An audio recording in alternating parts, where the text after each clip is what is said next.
Om gentayur pujiat dewa ma bawa karmesu warade labde sandea waram sidi nirsang sayam.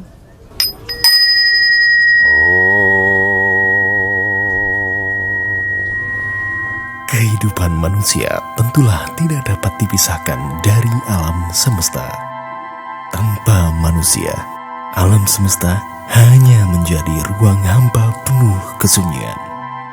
Indonesia terletak di lintasan garis khatulistiwa yang membentang dari Sumatera, Kalimantan hingga Papua. Keindahan alam Indonesia yang terdiri dari pesisir pantai, gugusan pulau-pulau, barisan pegunungan, dan hijaunya hutan belantara menjadikan Indonesia disebut sebagai Zamrud Khatulistiwa.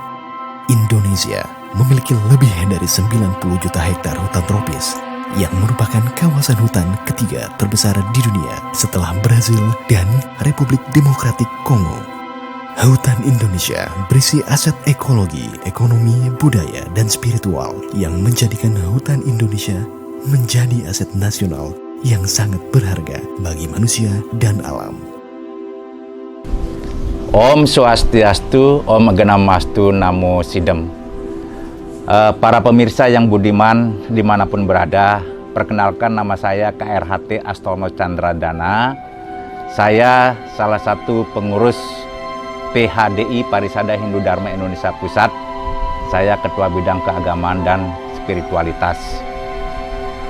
Dan kebetulan juga saya adalah salah satu pengurus dari Interfaith Rainforest Initiative Indonesia, IRI Indonesia, yang mana saya juga didudukkan di dalam Advisory Council IRI Indonesia. Pada tahun 1960, hutan menutupi hampir seluruh Indonesia. Luas terbentang Nusantara menghijaukan bumi.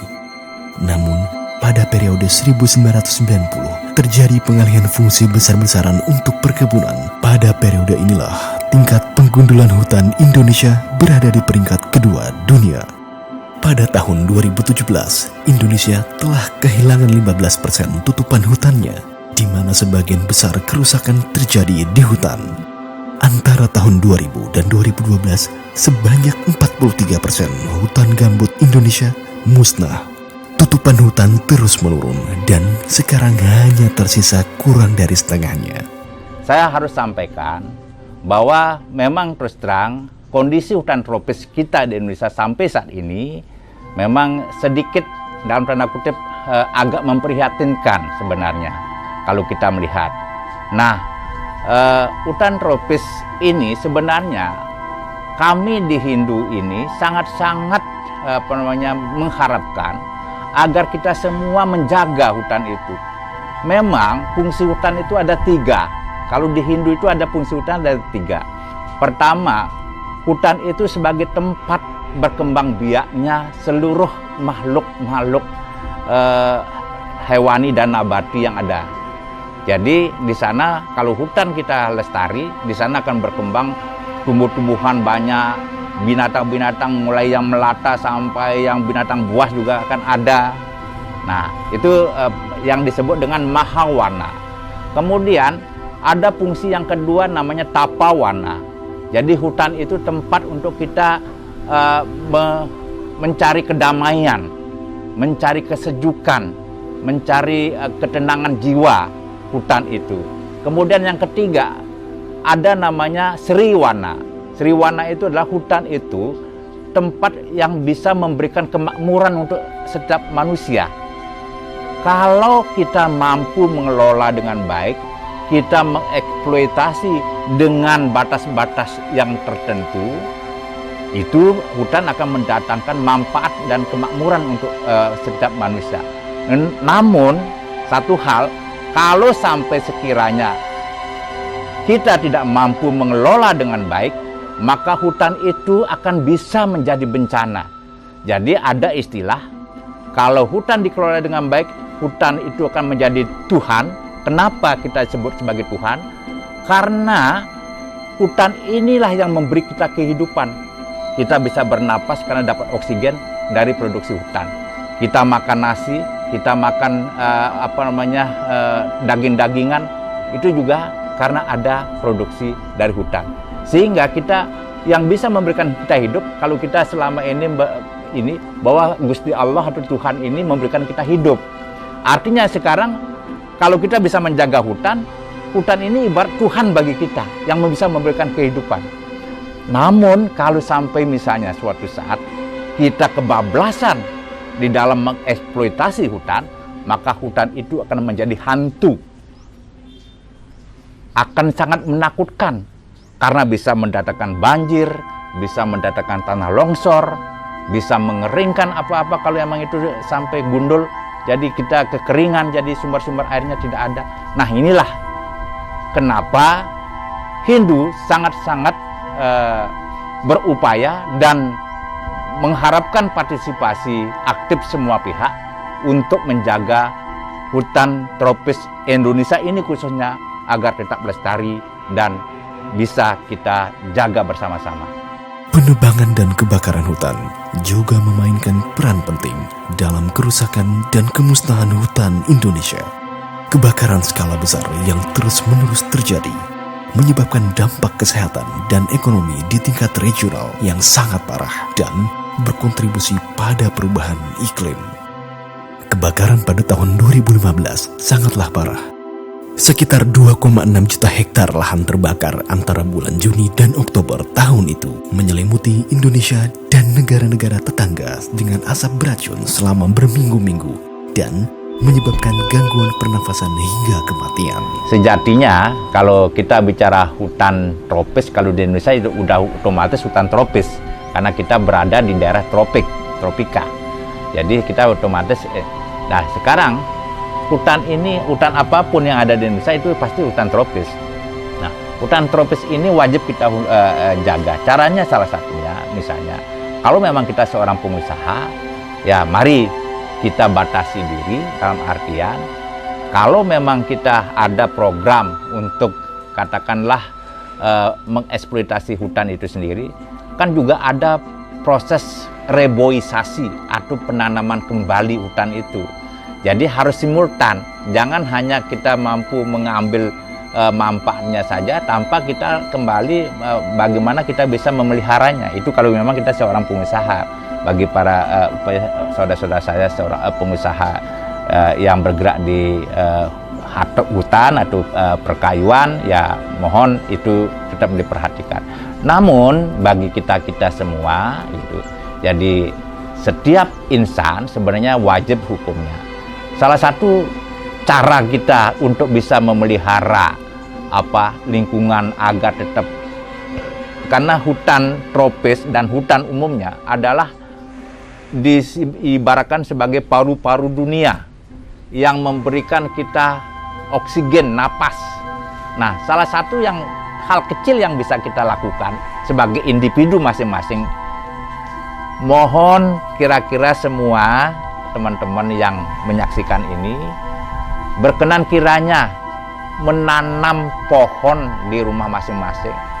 Kalau tidak bisa menanam langsung di tanah, tanamlah di pot-pot di rumah sendiri. Kenapa? Itu salah satu juga wujud kita untuk bisa berpartisipasi melestarikan hutan dalam artian tumbuh-tumbuhan agar bisa berkontribusi untuk bisa kita memberikan kehidupan kita, memberikan napas bagi kita. Dan kadang-kadang seperti misalnya kita menanam buah mangga, misalnya taman kembang-kembangan. Jadi kalau misalnya itu kan nanti bisa ada manfaat juga suatu ketika. Kalau memang sudah berbuah, ya buahnya bisa makan. Tapi secara tidak langsung kita sebenarnya sudah ikut berpartisipasi menjaga lingkungan dalam artian menjaga pasokan oksigen agar tetap bisa jalan lancar. Akan datang titik di mana kita tidak bisa mengembalikan yang telah hilang. Jika setiap pohon telah ditebang dan hutan terakhir telah musnah. Kepedulian pada alam merupakan ajaran agama dunia. Dan kini saatnya untuk memperkuat dan menggerakkan sumber daya spiritual kita, pengaruh kita, dan otoritas moral untuk secara bersama-sama menegaskan bahwa menjaga hutan tropis merupakan kemuliaan dan penggundulan hutan tropis menciderai kemuliaan kehidupan. Interfaith Rainforest Initiative atau IRI adalah aliansi internasional lintas agama, wadah bagi para pemimpin agama dan komunitas agama untuk bahu-membahu dengan masyarakat adat, pemerintah, masyarakat sipil, dan dunia usaha dalam aksi-aksi yang melindungi mereka yang berperan sebagai penjaganya. IRI membawa suara moral tentang perlindungan hutan tropis, perubahan iklim, masalah masyarakat adat, dan pembangunan berkelanjutan. Prakarsa bekerja melalui program nasional di Brazil, Kolombia, Republik Demokratik Kongo, Indonesia, dan Peru. 5 negara yang memiliki lebih dari 70% hutan tropis dunia yang tersisa. Istilah Trihita Karana.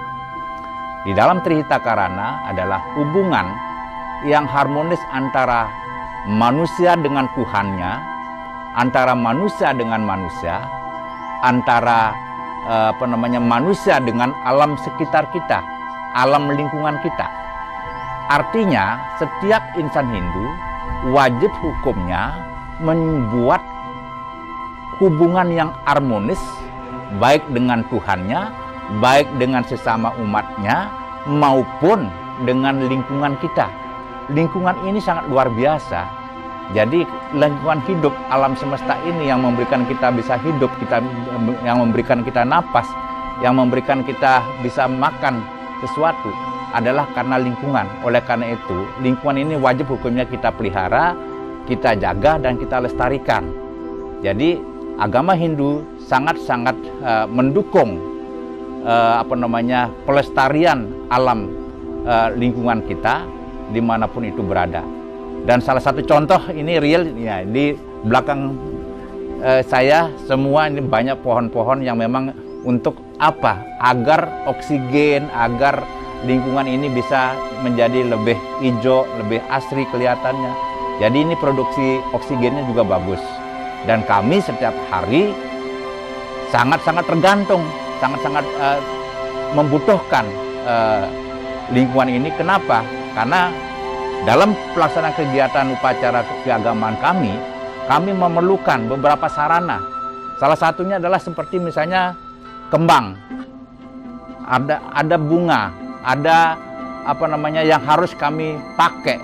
Nah, bunga ini kita lihat di belakang saya ada bunga beraneka macam, ada melati, ada mawar, ada kamboja. Yang ini yang bisa kami pakai setiap hari, untuk tidak perlu kita harus membeli. Jadi sekaligus kita merawat lingkungan, sekaligus kita juga mendapatkan manfaat untuk kegiatan peribadatan kami. Bahwa pada zaman kerajaan Mahabharata, jadi di Itihasa Mahabharata, bahwa keberadaan hutan itu sangat-sangat diperlukan dan sangat-sangat diberikan perlindungan yang maksimal. Kenapa? Karena dengan adanya hutan yang bagus, yang asri dan lebat pada saat itu, Arjuna yang dalam ini adalah penengah dari Pandawa 5, dia bisa melakukan tapa berata di sana. Jadi bertapa di tengah hutan untuk bisa munajat, untuk bisa berserah diri, untuk bisa manunggal maring Gusti. Jadi kaula dan Gusti ini bisa dimanunggalkan dengan cara meditasi, dengan cara bertapa di dalam hutan. Jadi hutan ini sebenarnya sangat-sangat memberikan perlindungan untuk para pertapa, untuk para beliau-beliau yang melaksanakan kegiatan di dalam hutan. Jadi bukan hanya pada saat kisah Mahabharata saja, bahkan sebelum Mahabharata ada kisah Ramayana. Di dalam kisah Ramayana itu jelas bahwa Sri Rama dengan istrinya Dewi Sinta dan juga adiknya Laksmana, dia diasingkan di dalam hutan. Jadi karena dia diasingkan di dalam hutan untuk menapaki hukuman dalam tanda kutip, nah sehingga dia wajib hukumnya untuk menjaga hutan itu agar tetap lestari, agar tidak ada penjamah-penjamah atau yang lain-lain yang merusak hutan itu, apalagi sampai hutan itu terbakar. Nah, beliau inilah yang artinya penjaga-penjaga hutan dari awal. Ada kisah-kisah heroiknya. Bagi banyak orang, nilai dan etika ini sebagian besar akan diilhami oleh iman mereka. Terlepas dari keragaman agama dan kepercayaan yang besar, hampir seluruhnya memiliki etika yang sama, berdasarkan keharmonisan dengan alam dan kewajiban melestarikannya untuk generasi mendatang. IRI membawa suara moral tentang perlindungan hutan tropis, perubahan iklim, masalah masyarakat adat, dan pembangunan berkelanjutan. Dalam hal ini, di Indonesia, kita mengenal ada berbagai keyakinan dan agama.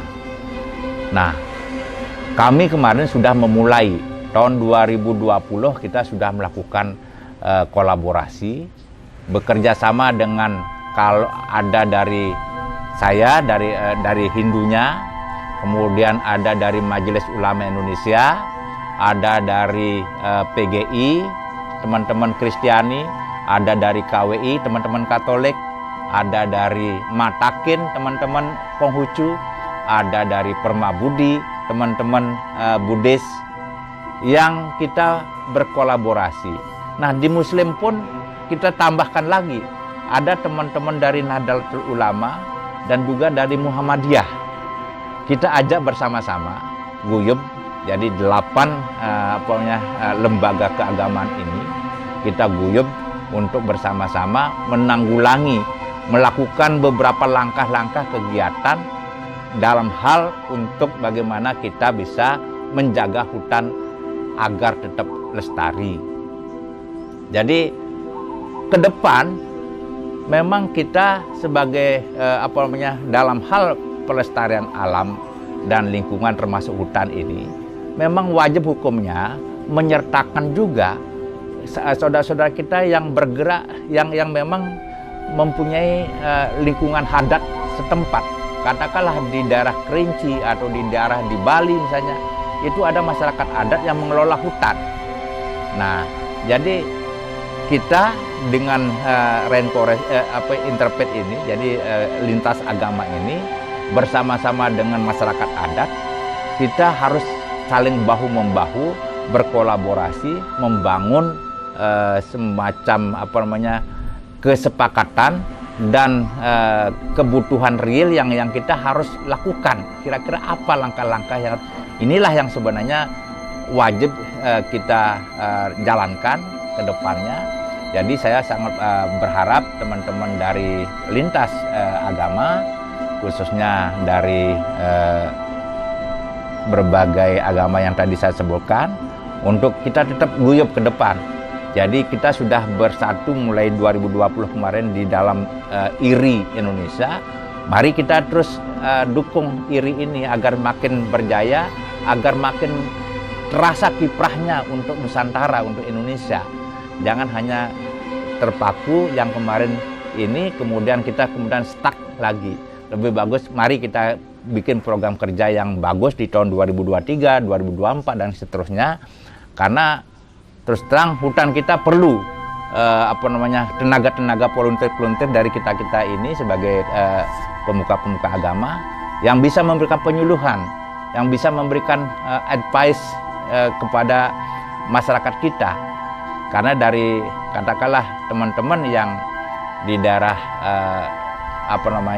Riau gitu misalnya, mungkin kita akan turunkan teman-teman yang dari berbasis MUI, NU atau Muhammadiyah, nanti bisa masuk ke sana karena kebetulan komunitas pendukung lingkungan hutan itu kebanyakan dari teman-teman Muslim misalnya. Nah, kalau misalnya ada kegiatan di Papua, itu banyak yang lingkungan sana yang beranggotakan mungkin masyarakatnya adalah teman-teman dari Kristiani. ya kita akan support teman-teman Kristiani untuk bisa melakukan pendekatan, memberikan penyuluhan kepada agar tidak melakukan kegiatan-kegiatan misalnya illegal logging atau apapun bentuknya.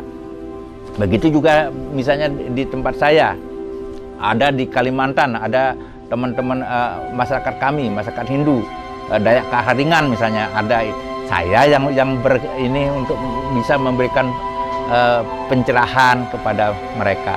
Jadi seperti itu, kolaborasi ini yang kita perlukan. Jadi saling melengkapi, saling mendukung, kita pasti mampu untuk melakukan pelestarian dan pelindungan hutan tropis khususnya yang ada di Indonesia. IRI berdiri dengan tujuan mendidik dan meningkatkan kesadaran tentang krisis penggundulan hutan dan membekali para pimpinan agama dengan pengetahuan, perangkat pendidikan, dan pelatihan yang diperlukan untuk menjadi pendukung efektif bagi perlindungan hutan tropis. Menggerakkan aksi berbasis agama dengan menghubungkan para pemimpin agama dengan mitra dari berbagai sektor untuk meningkatkan dampak secara kolektif dan mempengaruhi kebijakan dan mengadvokasi pemerintah dan perusahaan untuk mengadopsi, memenuhi dan memperluas komitmen mereka untuk melindungi hutan tropis dan hak-hak masyarakat adat yang berperan sebagai penjaganya. Baik, terima kasih. Demikian yang bisa saya sampaikan. Kurang lebihnya saya mohon maaf. Izinkan saya menutup dengan puja Paramasanti. Om Santi Santi Santi Om. Terima kasih.